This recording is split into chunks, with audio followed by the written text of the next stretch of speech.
What do you tell your children before they drift off to sleep? Innocent princesses, charming princes, and happy endings? I am afraid I have to whisper a truth to you. What you are telling them are not fairy tales. They are one of history's darkest forms of censorship. Forget that colorful Disney world you know. The texts we are going to dissect today were not actually written for children. They are the paper embodiment of the subconscious of 18th and 19th century Europe, filled with famine, plague, cannibalism, and sexual perversion. As Freud would say, they are the return of the repressed. The books in your hands are warning texts, cooked in the fires of the Inquisition, blended with the fear propaganda of the Church, and containing violence, incest, and erotica that would make even an adult's blood run cold. Today, we unlock the Grimm brothers' vault. Welcome to the real, uncensored, and dark face of fairy tales. The architects of these stories, Jacob and Wilhelm Grimm. They were not the jolly, grandfatherly storytellers you imagine. Their goal was not to entertain children.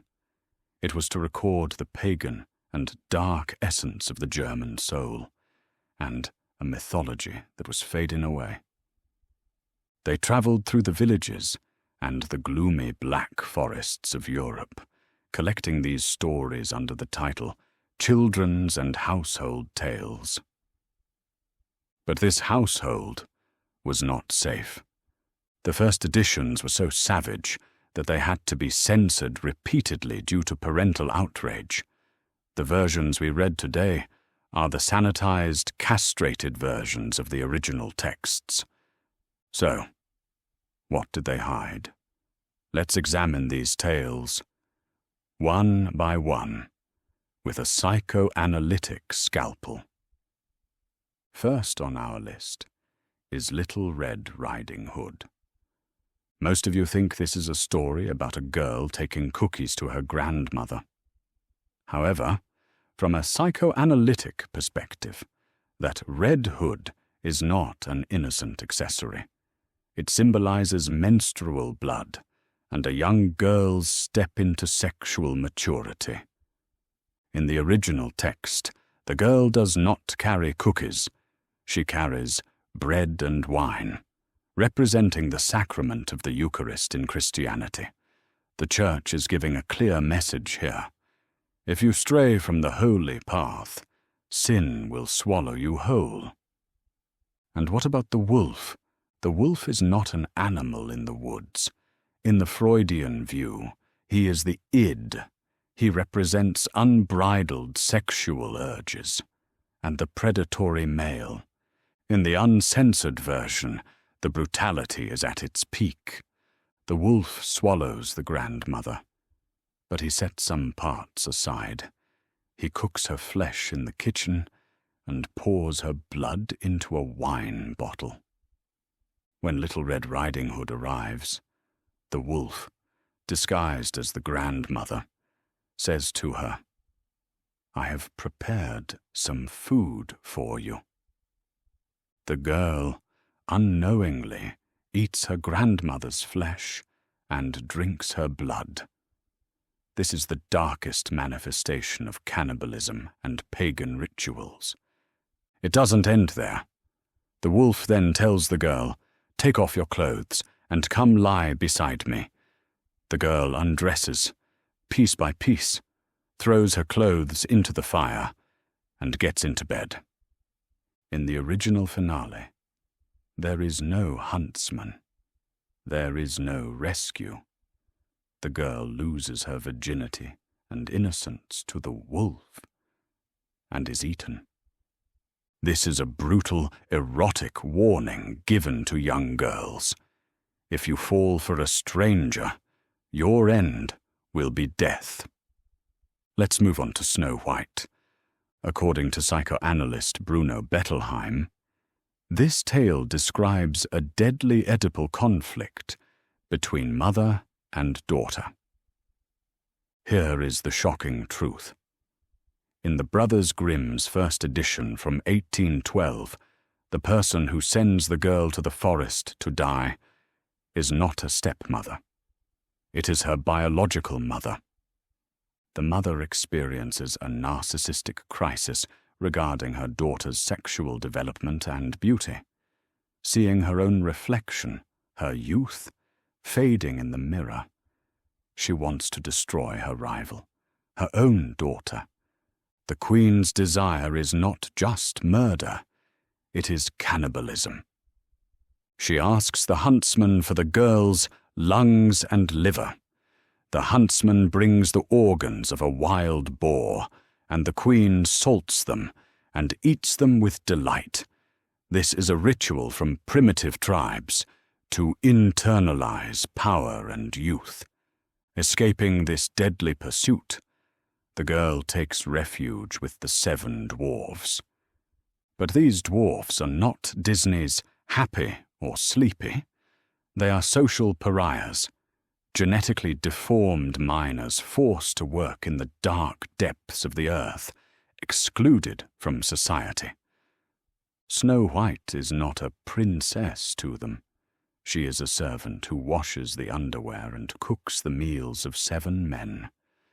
Psychoanalytically, the dwarfs are sexually undeveloped, castrated male figures. That is why they do not touch Snow White. They only display her in a glass case, as an untouchable object. And the prince? Is he the knight in shining armor? No.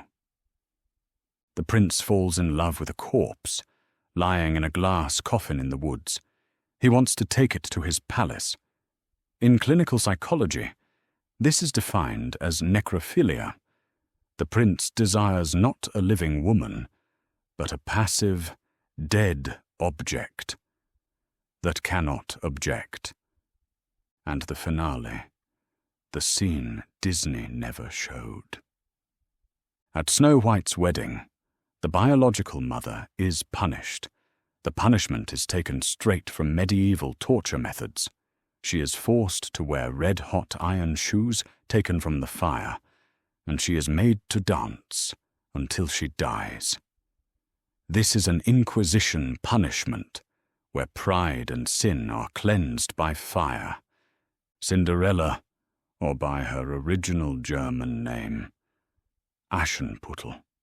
While this looks like a story of rising through social classes, deep down, it harbors a severe fear of castration and sexual rivalry. The shoe, in psychoanalysis, is a classic vaginal metaphor. The prince making every young girl try on the shoe is actually a process of searching for the sexually correct fit. In the Grimm version, the stepsisters resort to an unthinkable method to fit into that shoe. Their mother hands them a knife and says, "Cut off the toe, cut off the heel. When you are queen, you won't need to walk." The girls butcher their own feet. The prince realizes the deception only when he sees the blood leaking from the shoe, which is a metaphor for the loss of virginity or a forced union.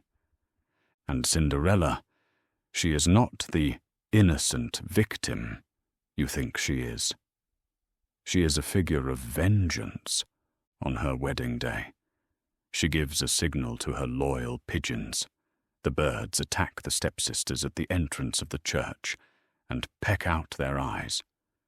The tale ends with the sisters crawling as blind beggars. This is the most savage interpretation of divine justice. Rapunzel is a summary of the brutal economic conditions of the era. Child selling. During famines in Europe, selling or abandoning children was common. In the tale, the father sells his unborn child to the witch, in exchange for some lettuce, the Rapunzel plant. The tower, in psychoanalysis, is a place where virginity and sexuality are repressed. The witch, actually an overprotective mother figure, hides her daughter from the outside world and men. However, the prince climbs the tower. In the original tale, Rapunzel naively asks the witch, "Mother, why have my clothes become too tight around my waist?" Yes, Rapunzel has become pregnant in the tower. She has been with the prince many times. The witch's rage upon learning this is terrifying. She cuts off Rapunzel's hair, stripping her of her beauty, and casts her into a desert. She then traps the prince in the tower. The prince jumps from the tower, falls into thorns, and is blinded. Both pay the price of their sins with physical and spiritual mutilation. And finally, Hansel and Gretel. This story is not a fairy tale. It is a traumatic document of the great European famine of 1315 to 1317. In that era, families would abandon their children in the woods to survive, and cases of cannibalism were real. In the tale, the one who abandons the children is not a stepmother, but their desperate biological mother. The gingerbread house the children find in the woods is actually a hallucination of starving minds. The witch figure in the house represents the archetype of the independent, elderly woman living in the woods, whom the church had demonized for centuries. The children pushing the witch into the oven and burning her alive is a direct reference to the Inquisition trials and witch hunts. Society purifies itself by burning the other in the fire. This tale teaches children this: if you are starving, do not trust your family. Kill to survive, and if necessary, burn them. This is the seed planted in the subconscious. As you can see, these stories that begin with "once upon a time" are actually a collection of social traumas and warnings that say, "Do not do this, or you will die." The Brothers Grimm built the fears of modern humans with these fragments collected from the dark forests of Europe. Although we tell children the sterilized versions today, that ancient fear in the original texts still breathes between the lines. History is not romantic, and fairy tales are far more real than you think. See you in the next Truth. For now, keep your lights on, subscribe for timeless insight.